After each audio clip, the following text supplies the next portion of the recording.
So is there a better way to start one of the great sporting summer days than with the pageantry of the Royal Procession as the Queen with her guests now make their way through the Golden Gates at the Milestard. The Golden Gates where the Royal Hunt Cup field in which Her Majesty has a runner later will be dispatched. And enjoying the company today of Princess Alexandra, her cousin. Also the Honourable Harry Herbert, of whom more shortly. And the head of her household, Vice Admiral Tony Johnston Burt. He's been a senior royal aide for a very long time and enjoying very much these scenes as the Queen wears a Stuart Parvin lined coat in powder blue crepe with straw lock buttons, accompanied by a Stuart Parvin dress in floral silk in shades of pink, powder blue and taupe with a pleated hem frill. And the powder blue hat, which matches, is by Rachel Trevor Morgan and features a tsunami silk band and silk flowers in shades of pink and taupe. She's having a look at the ground. She's drawn in stall 30 when we get to the Hunt Cup, which will be right down the near side. Accompanied by Princess Alexandra, the Queen's cousin, Lady Ogilvy. And also, as I mentioned, Harry Herbert, whose family links with the Queen go back to his father, his late father, Lord Carnarvon, who was Her Majesty's racing manager for many years. And Harry runs both Highclere and Royal Ascot racing syndicates, and they've both got runners later today. And his brother-in-law is John Warren, who is, of course, the Queen's current racing manager. Great to see Princess Alexandra enjoying a seat of honour alongside the Queen in the first carriage as the Windsor Greys lead these Ascot Landors down the straight. Harry Herbert on the far side as you see them on that shot. And light colours, the order of the day as far as the fashions are concerned in carriage one. It's great to see also that Princess Alexandra will make one of the race presentations later today. The Windsor Greys pull the first carriage, the Cleveland Bays pull the others. Prince of Wales and the Duchess of Cornwall, they make the presentation after the Prince of Wales Stakes, the feature race. And they're enjoying the company of Peter Phillips and his wife, Autumn. Prince of Wales and the Duchess of Cornwall came so close to a big win themselves. Pacified just failing to win the big ladies race at York last Saturday. And Peter Phillips is the Queen's oldest grandchild and does have, of course, strong equestrian links, not just because, of course, both his parents were Olympic medalists, but also that he runs the major events at the Gatcombe Estate, which is his mother's home. Big open event later in the year. And Autumn, his wife, giving us some indication as to exactly how breezy it is out there. And the horses will get a bit of support from the wind a little bit later on. And Peter, like the rest of us, will have been thrilled by the news of the newest royal arrival to his sister Zara yesterday. In the third carriage, Lord Vestey, who is the master of horse in the glasses nearest us, with his wife Cece, and Lord de Morley and his wife Lucinda.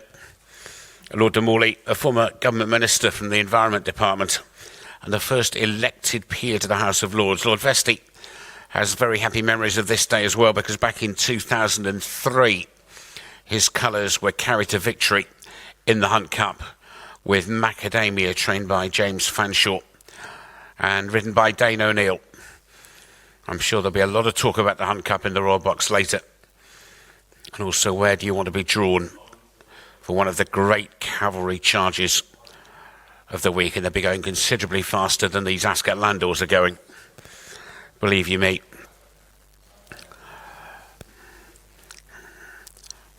Everybody wanting a good view. And in the fourth carriage, nearest us is Michael M.V. Magnier, son of John Magnier, the Coolmore boss and one of the key players in the Coolmore bloodstock operation, with his wife Emily. And two more members of the royal household, Lady Susan Hussey, who is the lady in waiting to the Queen and is also the godmother of Prince William. And sitting next to M.V. Magnier is Lieutenant Colonel Charles Richards, who is the Deputy Master of the household. Coolmore unable to get on the scoreboard yesterday, hoping for a change in fortune today. And M.V., one of a number of the sons that helps to run the business. So they approach the area of the racecourse where more and more people are gathered to get a view. Selfies have never had it so good. I was just thinking that it was 99 years ago, 1919, the first time that we had a royal procession on all the days of the royal meeting.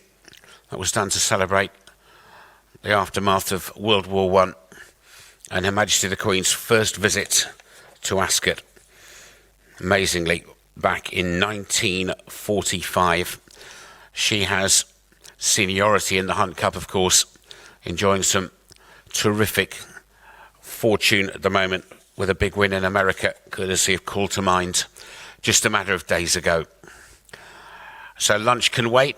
The queues are 5 or 6 deep on the rail to get the best view of this, as the band of the Household Cavalry will also be playing around the bandstand after racing. The Household Cavalry Band formed of the Lifeguards and the Blues and Royals, with Major Craig Hallett as their Director of Music, prepare shortly to signify the royal arrival with the national anthem, after which the Royal Standard, which has been flying over Windsor Castle. If you came into the racecourse that way today, you will have seen it. It will be raised on top of this huge grandstand here.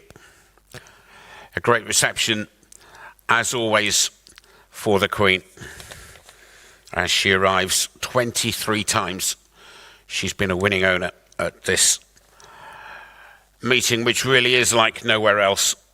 Her first winner ever as an owner was back in 1952 with her mother, won a humble jump race at Fontwell, and the national anthem played.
Terrific cheer from the packed stands as the Ascot Landors, one of which was used to transport Prince Harry, the Duke of Sussex, and his new wife around Windsor on their wedding day just a few weeks ago, now turn left off the racecourse.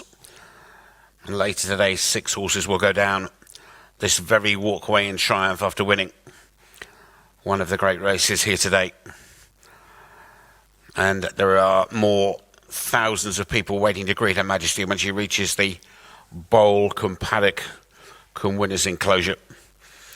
And as she makes her way through, she'll go past 2 boards, one of which is the list of winners of the King George VI and Queen Elizabeth Stakes, the race run here in mid-July, and the other will have a new name added tomorrow.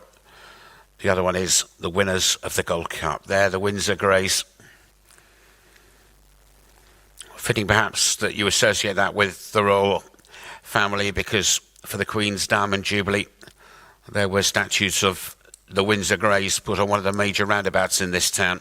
Well, that's the arch under which you can see one of those boards.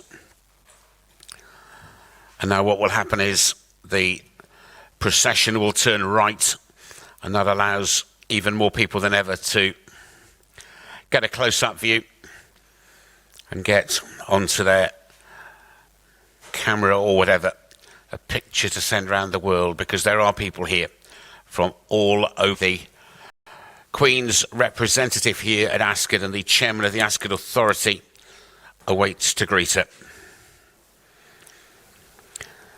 And I wonder whether Harry Herbert will be in that winner's enclosure later. Very much one of the men that pioneered syndicate race ownership with the Highclere Derby at Epsom. And a great reception as the sun beams down over this part of England's green and pleasant land. Another look at the royal outfit as the Queen arrives at the disembarkation point. An outfit by Stuart Parvin and the hat by Rachel Trevor Morgan. And the footman will shortly begin the disembarkation process. Opportunity to offer a few selections, I don't know. What I do know is he does a very nice line in emceeing events. One or two people always thought he would have done extremely well on the stage. And the Prince of Wales, who is bound for Salisbury later this week to offer support as that city returns to normality after the events of the year. In conversation with his nephew Peter Phillips as the remaining royals disembark. And right the way around this arena you can see the photographs being taken. Her Majesty, now greeted by Johnny Weatherby, makes the introduction to Sir Francis Brooke and to other trustees, to Juliet Slot, the Chief Commercial Officer here at Ascot, and Rupert Sweeting, who is the chairman of the stewards panel today.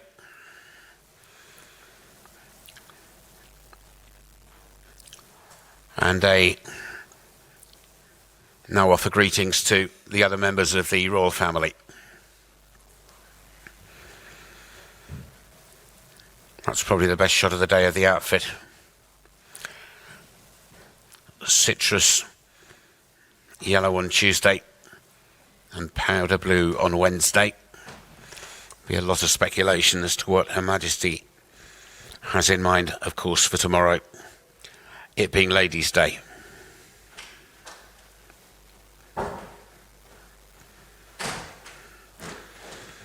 But she stayed to watch the last race yesterday, in which she had a run-up. She actually stood and watched on the big screen in the paddock.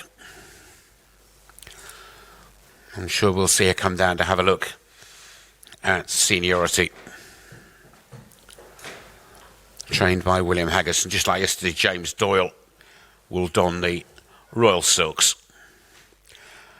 So the horses and the Landau's work is done. And they now make their way back to the Royal Mews.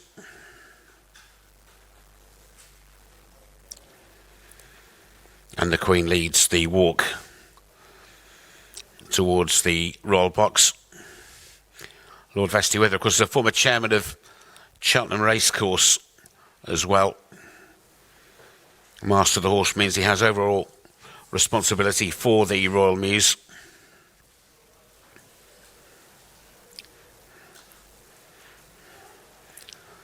And what a great day for MV Magnier.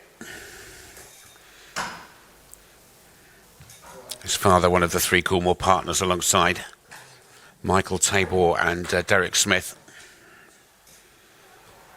who've enjoyed so much success in recent years.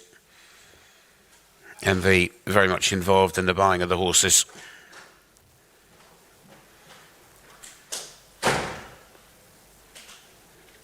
And words with Lord de Morley as well.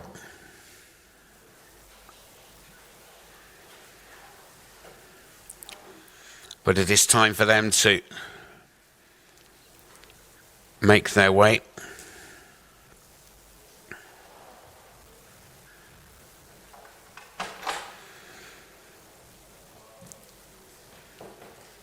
Vice Admiral Tony Johnston-Burt with them. The head of the royal household, who travels with the Queen. Bit different this year. Usually it's Trooping the Colour the Saturday before Ascot, and then the court moves on Sunday. This time there's been a week's grace, but they all arrived in time for their Garter service at Windsor Castle on Monday, and then it's all happening out of Windsor. Jockeys making their way out for the first race. One of the fastest races of the week, the Queen Mary. And now it'll be time for the Queen to take her place, because her knowledge of racing is something that impresses anybody that has the pleasure and honour of meeting her and talking to her about a sport that she's graced for so many years. And there was such delight when the Royal Silks were carried to victory in Belmont in New York, just under a fortnight ago. Even though it was a late night for Her Majesty the night before Trooping the Colour.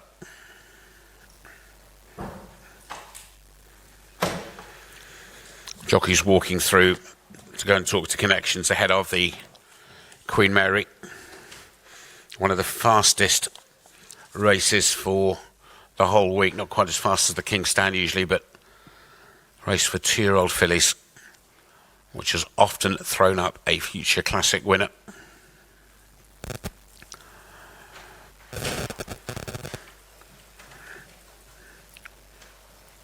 And the Queen taking a huge interest, as always, in the first of their races. So the Queen, like many others, has a look at the race card, and let's get all those